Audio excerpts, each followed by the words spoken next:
I'm here today with Dr. Liam Miller, who's my chiropractor, new to this service, and just thought we'd spend some time to talk with him. So, first off, I'd like to know, how did you prepare for becoming a chiropractor and being in your own practice? All right. Well, I guess first off to start is I've known since I was 3 years old that I wanted to be a chiropractor. I had the benefit of the doubt in terms of like what I was early exposed to. My dad and grandpa were both chiropractors.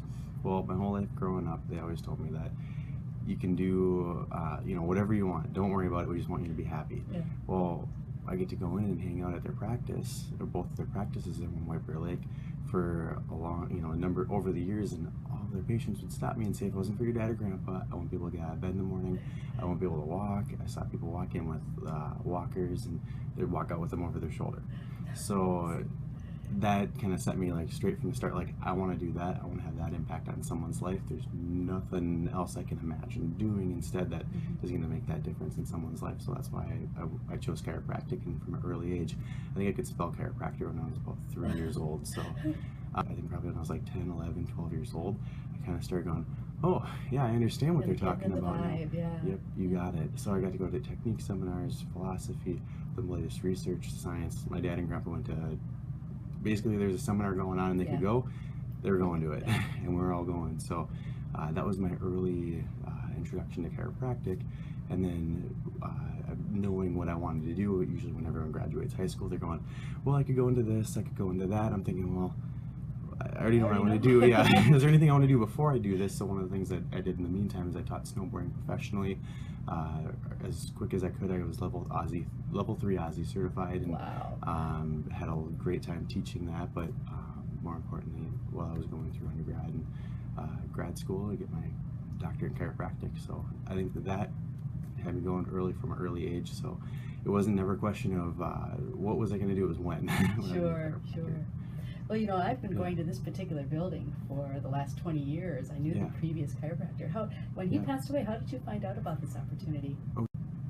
It's about 2 years that I've been in this office now, and I just bought the practice this September, but September a year ago is when Dr. Barrett ended up bringing me in. So Dr. Barrett was also a good friend of Al's, and then he's actually my second cousin. So the way that it all kind of ties together is I'd seen Dr. Barrett at my grandpa's funeral, other grandpa. So the story gets a little complicated here. So my grandpa on my mom's side was Dr. Barrett's godfather. My other grandpa that was a chiropractor helped Dr. Barrett get his start early on in chiropractic. So when I saw him at his godfather's funeral, my grandpa's funeral, he knew I was looking for a practice. Well, that wasn't really anything special other than, hey, you're a chiropractor too. I'm glad you're in the business. A couple months later, he found out Al died. He got a call from Al's wife, and out of nowhere, she said, hey, Al passed away. It's kind of unexpected. I don't know what I'm gonna do with the place. I can't own it. I can't operate. There's nothing I can do. What am I gonna do? So basically on the spot, he came over here, ended up writing a check like that day and buying the practice from her to help her out. He has his own other practice in Hugo and had no idea what he was going to do with it. So he ended up calling me about a week later saying, hey, I bought the second practice. I don't know what I'm going to do with it. I heard you're looking for one last time I talked to you a couple months ago. Do you want to come check it out? So we came and looked at the place and met over lunch and said, yeah, let's do it. We don't know. We'll figure it out as we go. Sure. And that was the plan, was for me to buy it from him, and a year to the day I was able to do that. So I know that you've been seeing, this is your first practice, and obviously you probably had internships and all these things that you do, but what kinds of questions are you fielding from patients that are, maybe you've seen a change or that are very interesting to you? Well, so the common 3 questions everyone wants to know is, what's wrong with me? Can you help me? And how much is it going to cost? So in any practice. And in any, just about it, any service, you kind of modify those questions a little bit. So those are the most common ones. In the way that the healthcare market is today, so many people have really high deductibles. So I offer a reduced rate for a cash discount. You pay the same day, whether it's, I call it the cash discount, but it's a credit check or charge. But that's what I offer to help a lot of people out that they do have these high deductibles that they're never going to meet. Someone comes in and says, hey, I heard you help someone with this. Can you help me too? Well, that kind of goes back to the whole foundation of chiropractic, that you got to look at the whole body. It's not, hey, there's one adjustment Yeah. for one ailment, symptom, you know, disease that someone has, and that's never the point of it. So I go, well, we can take a look at your whole body. I don't know how you're going to respond, but yeah, we've seen this before. So that'd be another question that people often will ask. Sure. I noticed as I pulled in, you have this Yeah. placard out by the street Oh, with kind of talking about what very common Yep. opportunity for people who've been in car accidents Yep. is to see a chiropractor about some of their pains. Is that one of the ways you're expanding your business?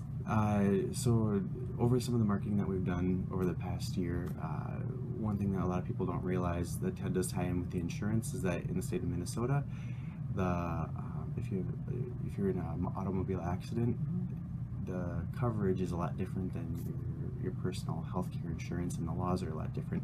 Same with workers' comp. So it wasn't my first choice in marketing, but when you're getting a practice up and started, my dad had a practice that was real heavy in the motor vehicle accident cases, and I saw a whole lot of patients come in that he was able to help related to such injuries. So Yeah. I've got a lot of experience in that area, and that's just one way of many that it kind of catches people's eye and brings them in. Personally, where I'd like to have my main focus be going forward is someone that what brings people in most often is they're in pain, they're hurting, something's off. something's going on. Yeah. But the big idea that I hope people get after I talk with them enough is that the whole body is always healing, adapting, connected. That it's not just when you're in pain. That's just the beginning of where I can make a difference in people's lives. It's, hey, I'm not saying that you have to come your whole life, but I'd like you to, come back because you feel so good and that you want to come back, not because you have to. Yeah. It's easier to help you out earlier on before something really snowballs into something a lot more serious. Yes, We absolutely. can't stop everything, but if we can hold off on a bunch of ailments from happening downstream, it's a lot easier to make a difference early on. So that's where I'd really like the focus to be going forward in terms of once people do come in the door, they realize that I have a whole lot more that I can